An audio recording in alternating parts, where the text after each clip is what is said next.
Sementara. Batu gantung. Dongeng dari daerah Sumatera Utara.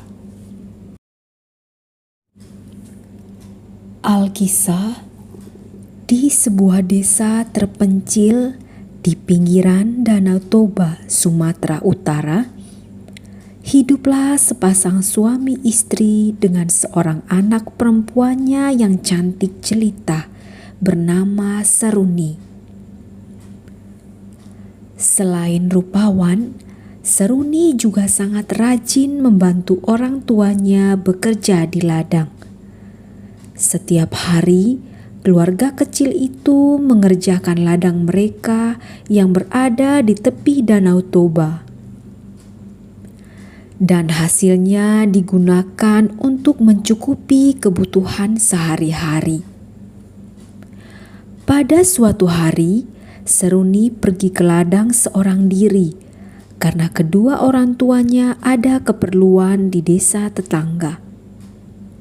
Seruni hanya ditemani oleh seekor anjing kesayangannya bernama si Toki. Sesampainya di ladang, gadis itu tidak bekerja, tetapi ia hanya duduk merenung sambil memandangi indahnya alam Danau Toba. Sepertinya ia sedang menghadapi masalah yang sulit dipecahkannya.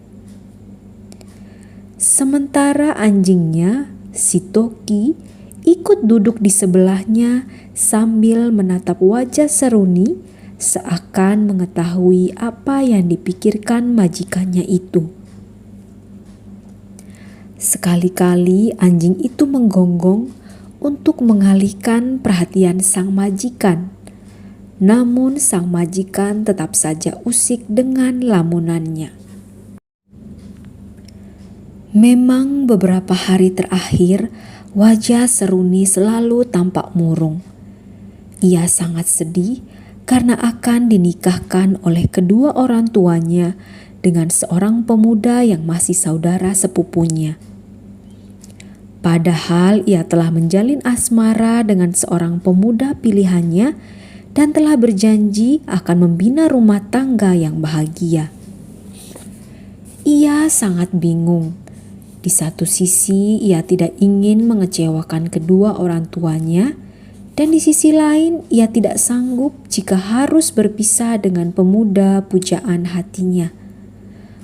Oleh karena merasa tidak sanggup memikul beban berat itu, ia pun mulai putus asa.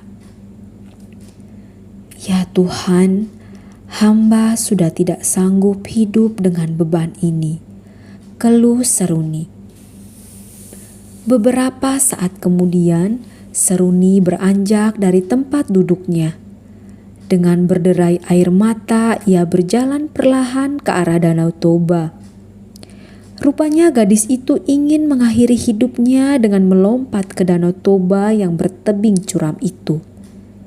Sementara si Toki mengikuti majikannya dari belakang sambil menggonggong.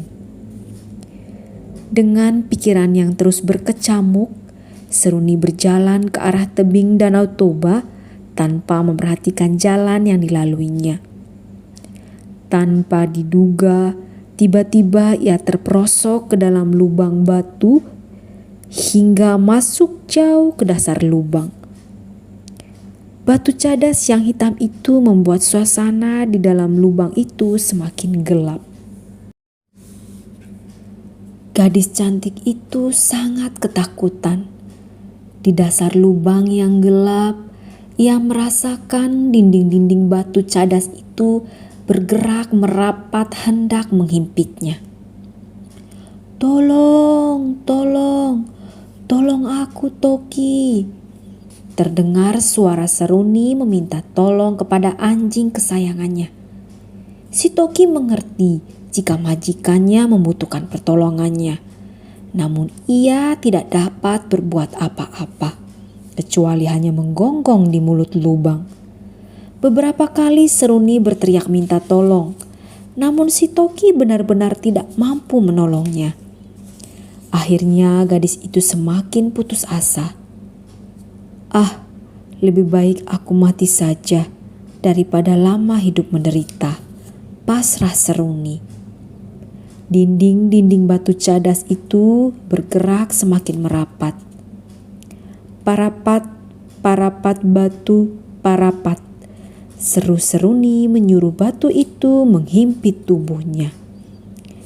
Sementara si Toki yang mengetahui majikannya terancam bahaya, terus menggonggong di mulut lubang.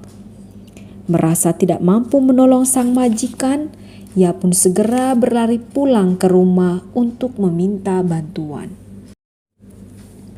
Sesampai di rumah majikannya, si Toki segera menghampiri orang tua Seruni yang kebetulan baru datang dari desa tetangga berjalan menuju rumahnya. Si Toki menggonggong sambil mencakar-cakar tanah untuk memberitahukan kepada kedua orang tua itu bahwa Seruni dalam bahaya. "Toki, mana Seruni? Apa yang terjadi dengannya?" tanya ayah Seruni kepada anjing itu. Si Toki terus menggonggong berlari mondar-mandir mengajak mereka ke suatu tempat. "Pak, sepertinya Seruni dalam keadaan bahaya," sahut ibu Seruni. "Ibu benar, si Toki mengajak kita untuk mengikutinya," kata ayah Seruni. "Tapi hari sudah gelap, Pak. Bagaimana kita ke sana?" kata ibu Seruni. "Ibu siapkan obor. Aku akan mencari bantuan ke tetangga," seru sang ayah. Tak lama kemudian, seluruh tetangga telah berkumpul di halaman rumah ayah Seruni sambil membawa obor. Setelah itu mereka mengikuti si Toki ke tempat kejadian. Sesampainya mereka di ladang, si Toki langsung menuju ke arah mulut lubang itu. Kemudian ia menggonggong sambil mengulur-ulurkan mulutnya ke dalam lubang untuk memberitahukan kepada warga bahwa Seruni berada di dasar lubang itu. Kedua orang tua Seruni segera mendekati mulut lubang.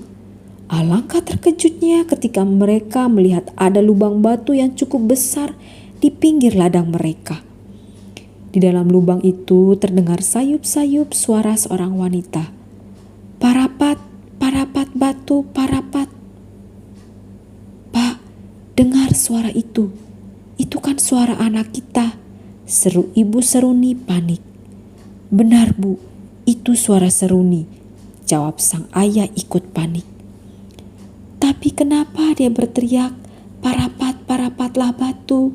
tanya sang ibu. "Entahlah, Bu. Sepertinya ada yang tidak beres di dalam sana," jawab sang ayah cemas. Pak Tani itu berusaha menerangi lubang itu dengan obornya. Namun dasar lubang itu sangat dalam sehingga tidak dapat ditembus oleh cahaya obor. "Seruni, Seruni!" teriak ayah Seruni. "Seruni anakku, ini ibu dan ayahmu datang untuk menolongmu," sang ibu ikut berteriak. Beberapa kali mereka berteriak, namun tidak mendapat jawaban dari Seruni. Hanya suara Seruni terdengar sayup-sayup yang menyuruh batu itu merapat untuk menghimpitnya. Warga yang hadir di tempat itu berusaha untuk membantu. Salah satu warga mengulurkan seutas tampar atau tali sampai ke dasar lubang. Namun tampar itu tidak tersentuh sama sekali. Ayah Seruni semakin khawatir dengan keadaan anaknya. Ia pun memutuskan untuk menyusul putrinya terjun ke dalam lubang batu. Namun, keinginan dari sang ayah ditolak oleh ibu Seruni dan juga warga yang ikut membantu Seruni. Akhirnya, ayah Seruni mengurungkan niatnya. Sesaat kemudian, tiba-tiba terdengar suara gemuruh. Bumi bergoyang dengan dahsyatnya seakan hendak kiamat. Lubang batu itu tiba-tiba menutup sendiri. Tebing-tebing di pinggir Danau Toba pun berguguran. Ayah dan ibu Seruni beserta seluruh warga berlari ke sana kemari untuk menyelamatkan diri. Mereka meninggalkan lubang batu sehingga seruni yang malang itu tidak dapat diselamatkan dari himpitan batu cadas. Beberapa saat setelah gempa itu berhenti, tiba-tiba muncullah sebuah batu besar yang menyerupai tubuh seorang gadis dan seolah-olah menggantung pada dinding tebing di tepi Danau Toba. Masyarakat setempat mempercayai bahwa batu itu merupakan penjelmaan seruni yang terhimpit batu cadas di dalam lubang. Oleh mereka, batu itu kemudian diberi nama Batu Gantung. Beberapa hari kemudian tersiarlah berita bahwa peristiwa yang menimpa gadis itu. Para warga berbondong-bondong ke tempat kejadian untuk melihat batu gantung itu. Warga yang menyaksikan peristiwa itu menceritakan kepada warga lainnya bahwa sebelum lubang itu tertutup, terdengar suara orang mengatakan parapat batu, parapatlah. Oleh karena kata parapat sering diucapkan orang dan banyak yang menceritakannya, maka pekan yang berada di tepi Danau Toba itu kemudian diberi nama Parapat. Parapat kini menjadi sebuah kota kecil, salah satu tujuan wisata yang sangat menarik di Provinsi Sumatera Utara, Indonesia.